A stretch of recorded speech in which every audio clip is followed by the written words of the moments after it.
Royal palaces. Symbols of power. Royal palaces are the bricks and mortar embodiment of what it means to be royal. And prestige. To see it is to believe it. It's a veritable feast for the eyes. Packed to the rafters with incredible secrets. From royal courtships to royal births to royal marriages and scandals, the palaces have played host to all of that. In this series, we step beyond the Golden Gates. We all want to see inside the palace walls. You feel as if you were being let into a secret world. Learn how these stunning buildings were constructed. This is a mad, eclectic vision of one man. Windsor was built to do battle. It's best not to get locked in one. You don't know when somebody's going to come and let you out. Unveil their spectacular artworks. The royal collection is simply stunning. The story of the tiara is like a spy mystery. We can only imagine how excited the Queen must have been. Delve into their gruesome histories. Frankly, cut the head off a king. It's got to be done in a palace. And revisit recent events that have shaped the modern royal family. I could see that his legs were trapped. Camilla was one of the most unpopular women in the country. To see those images of the castle in flames, there was an emotional impact for the nation. This is The Secrets of the Royal Palaces. This time, at Highgrove, Charles risks everything for Camilla.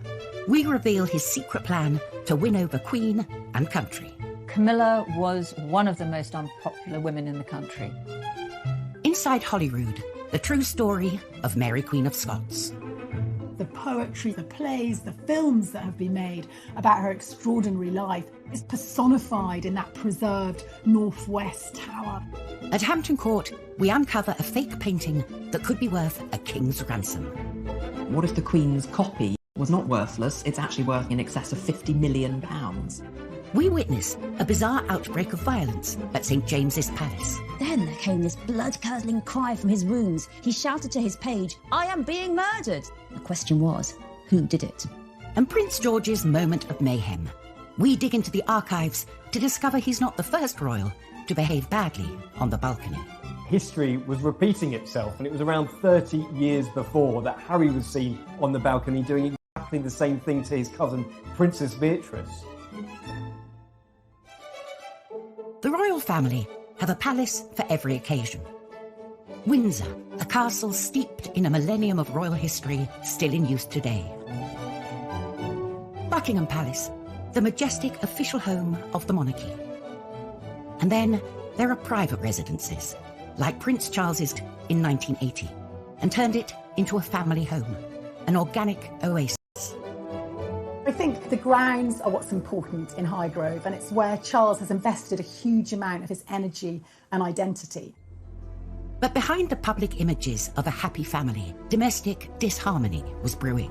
Camilla lived just half an hour down the road. Camilla Parker Bowles was famously the other woman, the woman of whom Diana said there are 3 people in our marriage, so it was a bit crowded.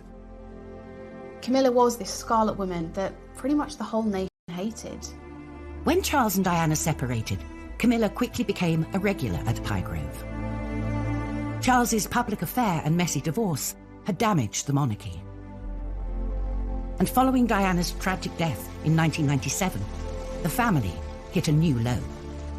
People were devastated by Diana's death, and they blamed Camilla. Camilla was one of the most unpopular women in the country. And the Queen seemed blamed Camilla too, steadfastly refusing to acknowledge her. The Queen was distancing herself from this woman to protect the integrity of the crown and to support the throne. She was a dangerous, destabilising influence on the throne. And so started a tale of 2 palaces at war over this one seemingly irreconcilable issue. At Buckingham Palace, the position was clear. Camilla was not welcome. But at Highgrove, Charles was determined to follow his heart. A rift developed that threatened the future of the monarchy. Camilla was, as he famously put it to one of the Queen's aides, non-negotiable. Charles hired a new PR guru and embarked on a mission to change public perceptions. Outdoorsy Camilla was given a fashion makeover. She started to wear skirt suits. Her hair was styled. These small things just began to build this image of an appropriate royal companion. Charles began to be seen out with Camilla. The tide of public opinion was turning, but the palace would not be so easily swayed. There were some quite senior figures at Buckingham Palace who wanted no Camilla at all, ever. It was absolutely vital that his mother should accept her, and it was also absolutely vital that the British public should accept her. A full-blown constitutional crisis was brewing. In 1998, Charles's 50th birthday became key. A number of events were planned, and the guest lists would be telling. Up first, at Buckingham Palace, a formal reception hosted by the Queen. But Camilla was excluded. If you're not actually married or at least engaged to someone, they're not generally invited to big royal family events. Everything at that time was viewed by Charles as a snub. They viewed any setback with considerable hostility, and they blamed it on the courtiers, the people around the Queen, who were unprepared to change. Then at Highgrove, on Charles's actual birthday, there was a private party. Camilla, by now very much at home there, played hostess. The Queen and Prince Philip stayed away. I think the fact that the Queen didn't go is quite significant. She felt she was being boxed in and pushed into something by Charles's media handlers. She knew at some stage she and Camilla would have to break bread, but it was too soon. It's been said Prince Charles was particularly hurt by the Queen not attending that party. Charles was desperate to break the deadlock. He wanted to engineer a meeting away from prying eyes. Highgrove would be the perfect location if he could get the Queen to accept. 2 years later, he saw his chance. In 2000, Charles held a birthday party for his cousin, King Constantine of Greece, and he invited the Queen.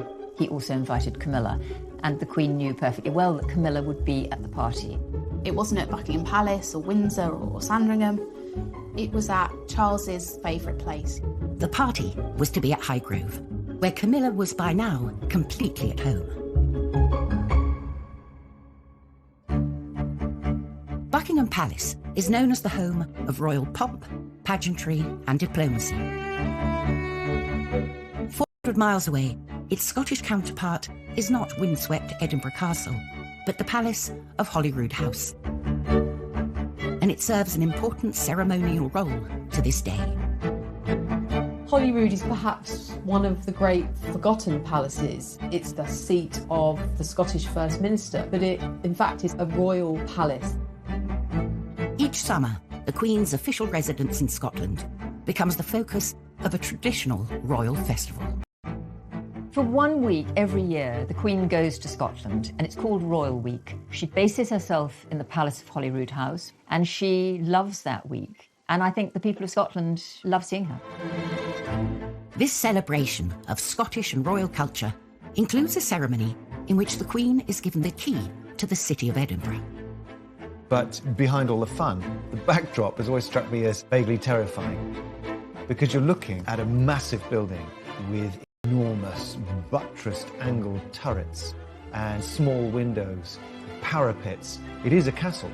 It's called the palace, but in fact it's a defended building. It's got all the paraphernalia of a Bram Stoker Gothic novel. Ruin, dating back to 1128, that holds a clue to Holyrood's humble beginnings. Holyrood Palace was built next to a once thriving abbey church. It's a great medieval building, one of the primary churches of Scotland, named after the Holyrood, after the Holy Cross. The abbey grew over the centuries and had a guest house when members of the royal family visited, but over time, as the power of the church was dwarfed by that of the state, the abbey's role dwindled and the site as a royal residence increased. By 1501, the abbey became such a popular destination for visiting royalty that a palace was built directly in front of it.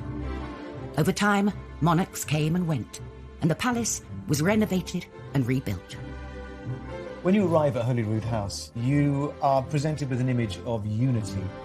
The thing is, it wasn't one unified building campaign. 2 towers dominate the structure. They may look like twins, but under closer inspection, they reveal architectural secrets. you notice that on the left there are heraldic panels set in the walls, and you've got a gun placement. On the right, all the windows are nice and neat, and instead of being fired at, you've got a neat front door with a fan light that offers you a way in. There are two very different things happening at the two phases of construction there, and it tells a big story about Scotland's history. While the southwest tower was part of a later makeover, the heavily defended original tower was built in the reign of James V of Scotland, when the threat from across the border was very real. England was never far from war with Scotland. Well, who's sitting down in England who has real ambitions and designs on the Scottish throne? None other than Henry VIII. So this is a place that has to not only look after itself as a building, but also the monarchy within it. And so the construction of this thing as a defensible set of chambers, they come from the late 1520s, early 1530s, about the same time that Henry VIII built St James's Palace. Yes, in comparison with other royal residences, it's pretty brutish. It's there for a function, to protect the monarch, for goodness sake. And does it really look that hardcore when you compare it to Edinburgh Castle up there, exposed in the old town on a great lump of rock? No, give me Holyrood any day. Coming up on Secrets of the Royal Palaces, at Holyrood, Mary Queen of Scots' chambers are the scene of a bloody murder. It's where tourists flock. It's very much at the heart of the story and testament to the significance of that period of history. And could Charles break? Very few words. And I think that she would be very guarded at first with Mrs. Parker Bowles.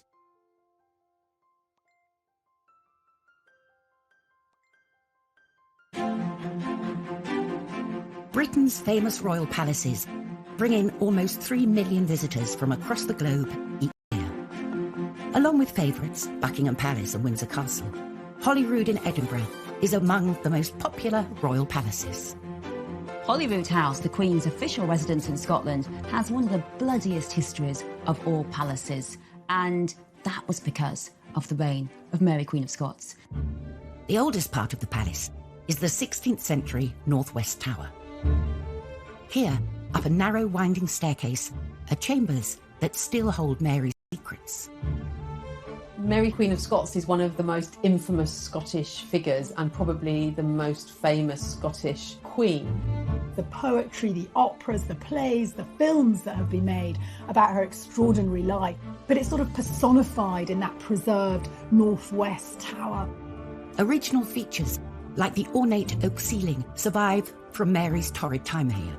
Now, Mary Queen of Scots, she really chose some of the worst husbands in royal history. I know there's competition, but she chose some baddies. Following the death of her first husband, the young King of France, Mary married Lord Darnley and fell pregnant. But Darnley was not to be trusted. Lord Darnley, almost as soon as he married her, started turning against her, plotting against her, and really trying to seize power from her. One of the defining moments of her reign is this cold-blooded murder, instigated by her husband, Darnley. 8 p.m, Saturday the 9th of March, 1566. Mary was dining in her chambers with her ladies and her private secretary and great favourite, David Rizzio. You know, she was heavily pregnant.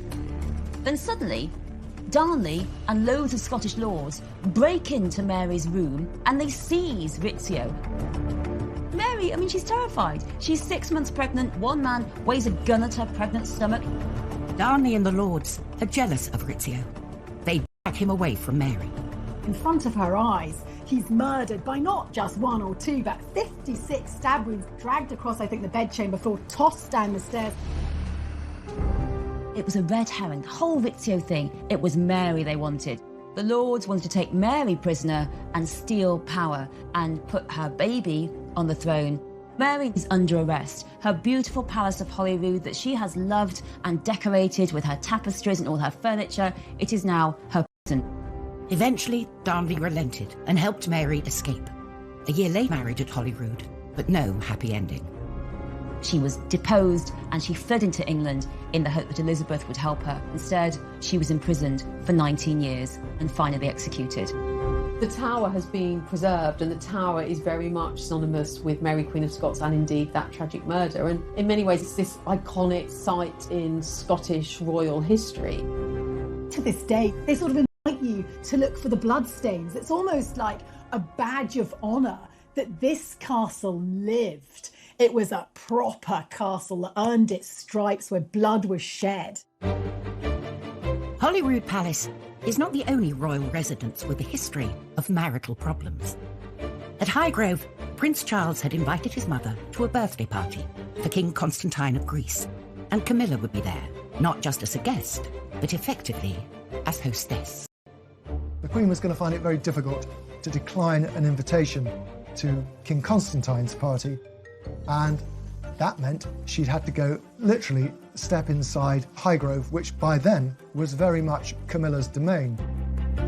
As 100 discreet VIP guests arrived at the Orchard House Highgrove for an organic barbecue lunch, the stage was set for this make-or-break summit. The Queen and Camilla had not spoken for many years. Even those in the know couldn't predict quite how the Queen would react. I think the meeting with the Queen and Camilla for the first time would have been very formal. The Queen watches very closely. The Queen is a lady of very few words. And I think that she would be very guarded at first with Mrs. Parker Bowles. I believe that they shook hands. Camilla curtsied.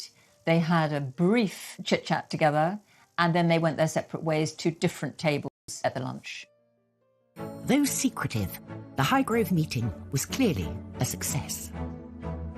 What they talked about, what happened, we don't know very much, but it was a significant moment in that whole campaign to make Mrs. Parker Bowles, as she still then was, acceptable to the public and ultimately a potential bride for the Prince of Wales.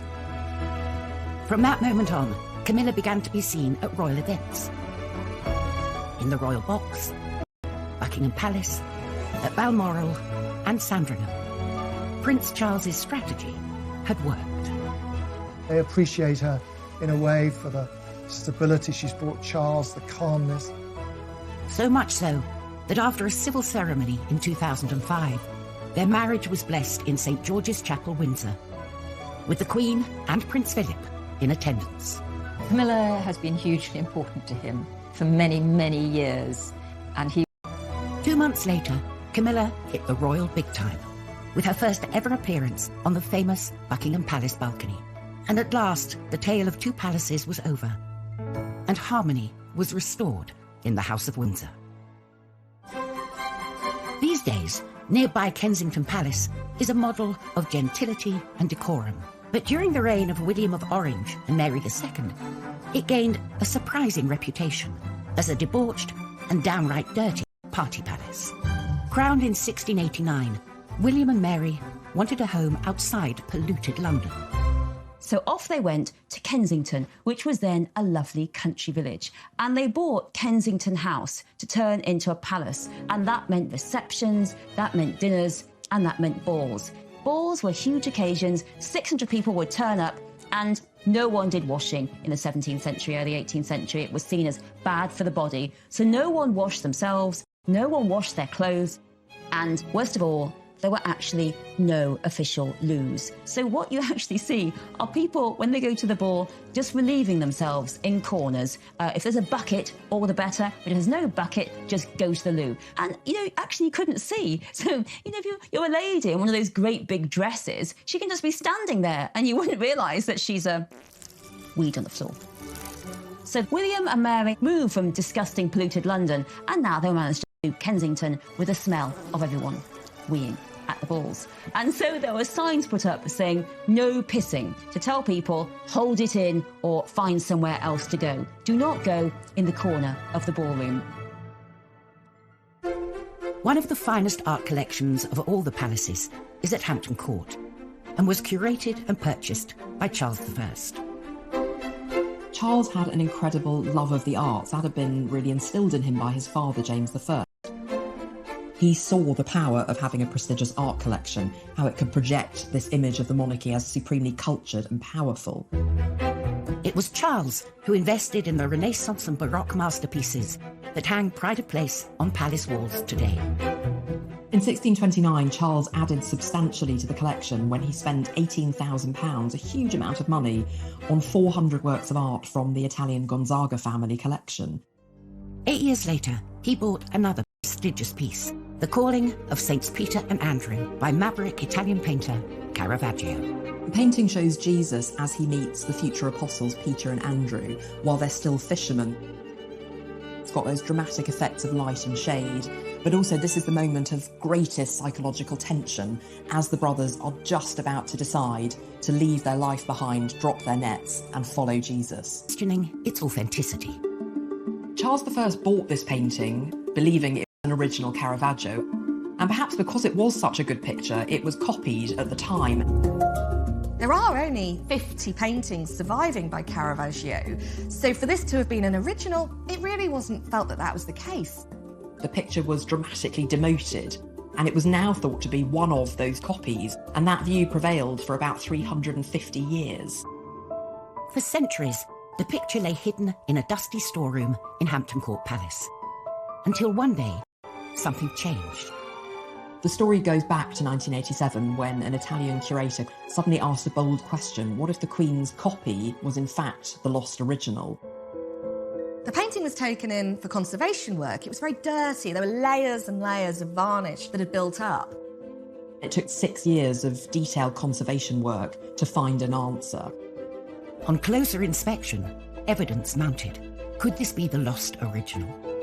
Caravaggio was quite unusual. He would paint straight onto the canvas, but he would etch in an underdrawing. And as the conservators looked closely, they could see around the face that these etched lines were there. There's the speed and the confidence of the brushstrokes, which mean that this must be the real deal. It's got a real energy to it that a lot of his contemporaries just weren't able to match. This had to be a Caravaggio. The palace had unearthed a rare art treasure, and their findings stunned the art world. Suddenly, in 2006, there's a dramatic announcement. The painting really is by Caravaggio, and it's not worthless. It's actually worth probably something in excess of £50 million. This was a really incredible discovery. It's the sort of thing that only happens once or twice in a generation. We can only imagine how excited the Queen must have been. The idea that a Caravaggio painting was hidden in plain sight, it's a dream come true. Coming up, we discover the mysterious origins of Windsor Castle's Order of the Garter. For me, the Order of the Garter always stirs up memories of the Da Vinci Code and Dan Brown, secret sect. And inside Holyrood, everything is not what it seems. Suddenly, you're in a different world than what you saw outside. It opens you up to a world of 17th century confidence and extravagance.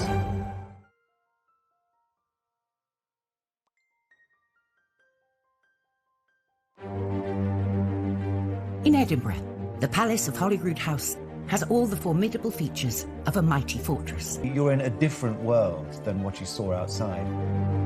You go up an open well staircase. It's got light streaming into the middle of it from not one, but 2 tiers of windows. The white walls bounce the light around. The great plaster ceilings above you create a sense of looking up into the heavens. And the walls are lined with 16th and 17th century tapestries. They're rare and expensive things, and they tell you that you are past the point of defense. You have entered into the protected realm. It's a beautiful 17th century ensemble of rooms, as good as anywhere in Britain. Opulent interiors were born out of a period of great turmoil. Holyrood had been gutted by an occupying Republican army, led by one Oliver Cromwell. We know that Oliver Cromwell billets his men there and doesn't really treat it with due respect. For crying out loud, this guy's a Republican. It's all about the barrel of the gun and the good word of the Lord. And he's not about the sort of flash symbols of monarchy, far from it. When the monarchy was restored, new King Charles II wanted to make a statement with a bold reinvention of Holyrood, hiring renowned classical architect Sir William Bruce. It was he who complemented the old tower with its symmetrical counterpart. And behind that, he set out a courtyard around which was a succession of state rooms. You start off at the top of the stairs with a presence chamber and then go through to a privy chamber of increasing richness. And the privy chamber holds yet more scandalous surprises. There are works of art from some Dutch masters, and you'll see things like naked bathers by a Dutch artist called Jacob de Vet. This is so racy that Queen Victoria couldn't see it, so it was covered with a mirror glass when she visited in the middle of the 19th century. Charles II, just like his father, understood the power and prestige that art can convey. The most striking room in his redesigned palace is the 44-metre-long Great Gallery, lined with portraits of real and legendary kings of Scotland.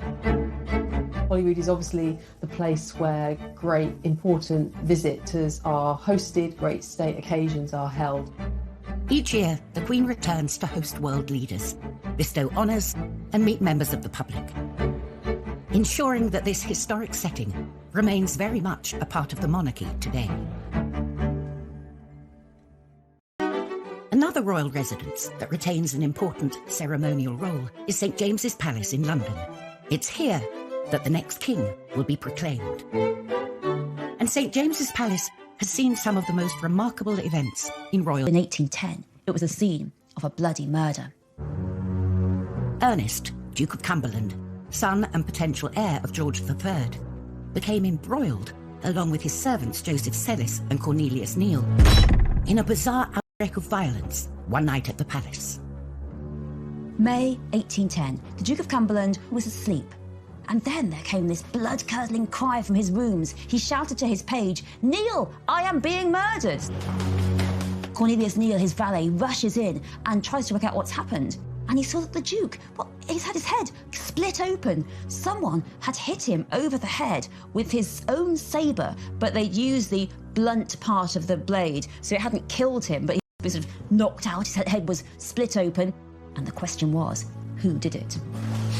And they're looking for the Duke's valet, Sellis, and he's not there. But his slippers are found in the Duke's cupboard. And then they find Sellis in his room, and his throat is slashed, he's pouring with blood. He's dead on the floor. Who killed him? An investigation was launched into what had occurred. There were an awful lot of attempts at slurring, at blackening Sellis's character.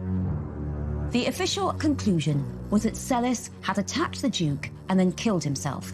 But the suggestion that the Duke had been involved in a murder, in a homosexual love triangle, in the killing of his own valet, that would taint him and would dog him for the rest of his life.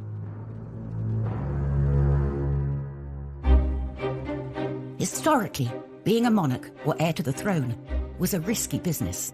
And so kings, like Edward III at Windsor, surrounded themselves with strong walls and loyal men. In 1348, Edward, who was obsessed with Arthurian legends, founded the most noble order of the Garter, a mysterious brotherhood of knights that lives on to this day.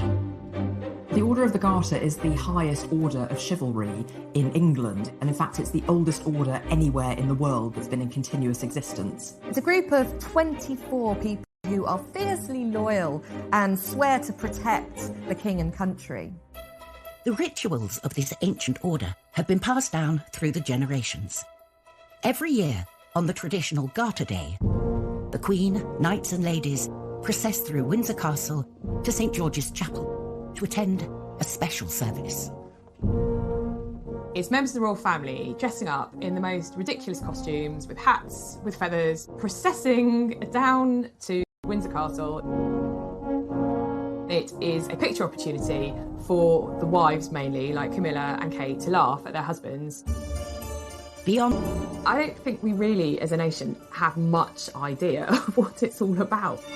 For me, the Order of the Garter, I don't know quite why, always stirs up memories of the Da Vinci Code and Dan Brown's secret sect. Since the earliest records of the order were destroyed by fire, little is known about its true origin and purpose. The spiritual home of the order has remained St George's Chapel, Windsor.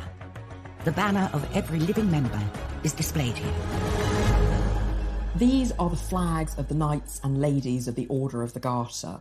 Now, when a new knight or lady gets invested, they get given their own heraldic flag.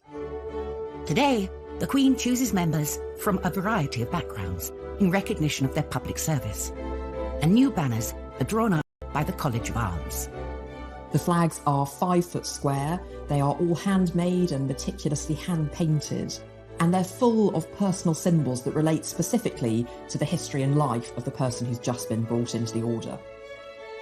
Mary Peters, for instance, who won the pentathlon in the 1972 Olympics, has the Olympic rings in the centre of her flag. John Major has a portcullis, the symbol of the Houses of Parliament, and on top of that are 3 cricket balls to reflect his passion for the game. The 24 loyal knights and ladies are joined in the order by another very select group. Some members of the royal family act as extra members, and the Queen Mother was one of those. The royal standard of Queen Elizabeth, the Queen Mother, combines the royal standard of her husband, King George VI, with her own family coat of arms, the Bowes Lions. So she has lions represented, but also 3 bows. The Queen Mother's standard hung in the chapel for 66 years. Upon her death, it was taken down to make way for a new member. Prince Charles, who was particularly close to his grandmother, couldn't bear to be parted from it. Anyone who goes to Clarence House, one of the first things that they will see as they come in through the front door is the banner hanging there. Every time he saw it, it would act as a reminder of his beloved grandmother. And so this national treasure continues to fly inside its new palace home. Still to come, we discover a disturbing royal grave robbery at St. George's Chapel, Windsor. If you thought that the only Tomb Raider out there was Lara Croft, well, there's another one, and that was the Prince Regent, future King George IV. And we catch royal kids behaving badly at Buckingham Palace.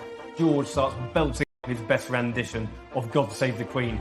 Suddenly, Savannah realises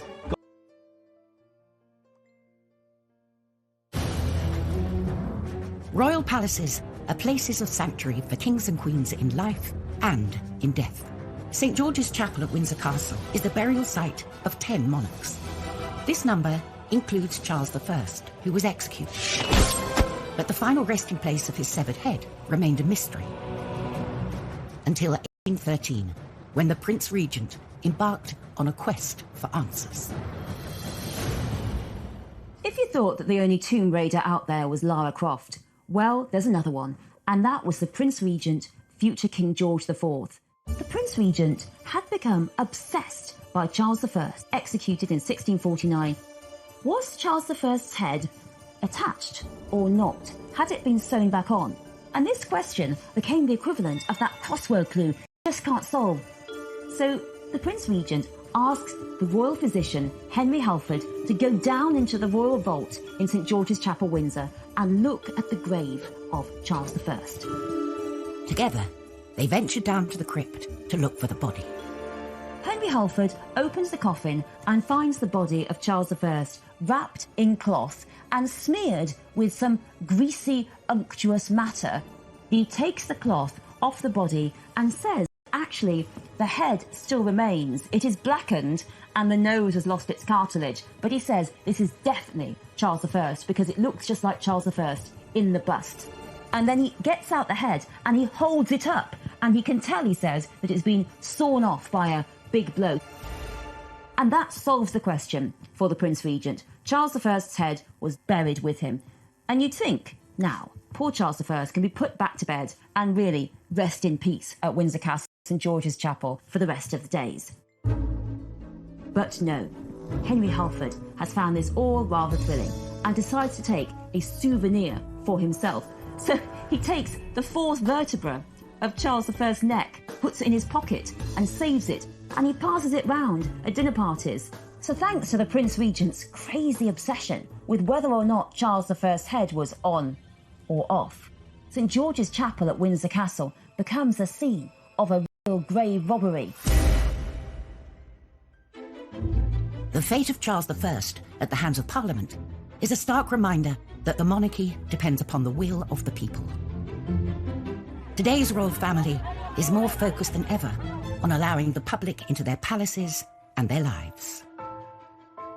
The Queen has always said they must be seen to be believed, and that is the central point of her ethos for the monarchy. They must be seen in public.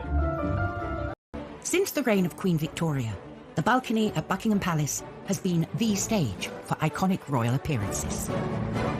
The Queen's coronation, and more recently, William and Kate stealing a kiss on their wedding day. Not only is it a symbol of the British monarchy, it's kind of become a symbol for Great Britain itself. Such is the significance of this hallowed platform, even palace insiders are in awe of it. I've actually been in the room where the balcony is. I find it quite daunting thinking how many royals have come into this room and walked onto that balcony. I will assure everyone that I did resist from kind of doing the kind of little wave when I was at the window, even though I wanted to. Being up on such a stage is the ultimate test for any royal, especially the younger generations. Of course, the balcony had one of the shots of William and Kate's wedding, and I'm not talking about the kiss. It was the lovely little bridesmaid who looked really cheesed off, her head in her hands, at having to stand out on that balcony for so long. June 2018, on the Queen's official birthday, thousands lined the Mall to see the trooping of the colour and to catch a glimpse of the royals on the balcony. It's one of the few times each year that the whole royal family can get together. You know, more than 40 people at times. The Queen with her children, her grandchildren, and even her great-grandchildren. They play the national anthem to appreciate the monarch, essentially. Of course, the crowds will sing along, but the royals, they don't. They stand to attention and respect the anthem. At the front of the balcony, Prince George was next to his older cousin, Savannah Phillips. The royals are being very stoic when suddenly Savannah starts conducting the band.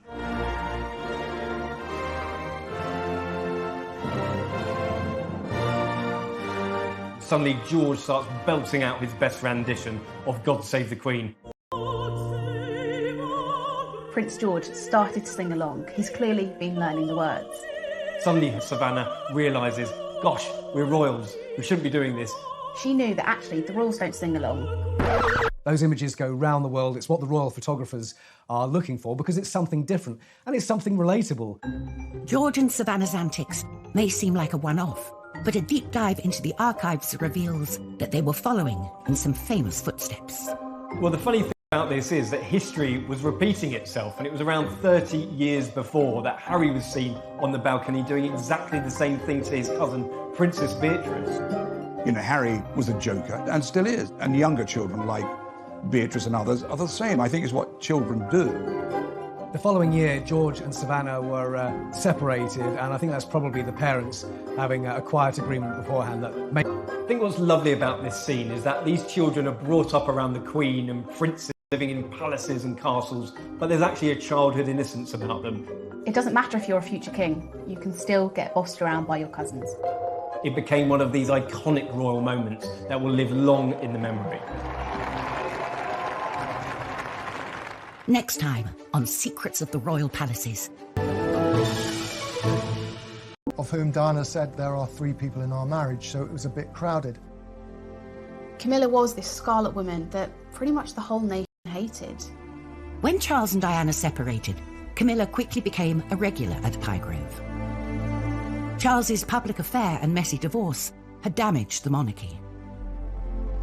And following Diana's tragic death in 1997, the family hit a new low. People were devastated by Diana's death, and they blamed Camilla. Camilla was one of the most unpopular women in the country. And the Queen, it seemed, blamed Camilla too, steadfastly refusing to acknowledge her.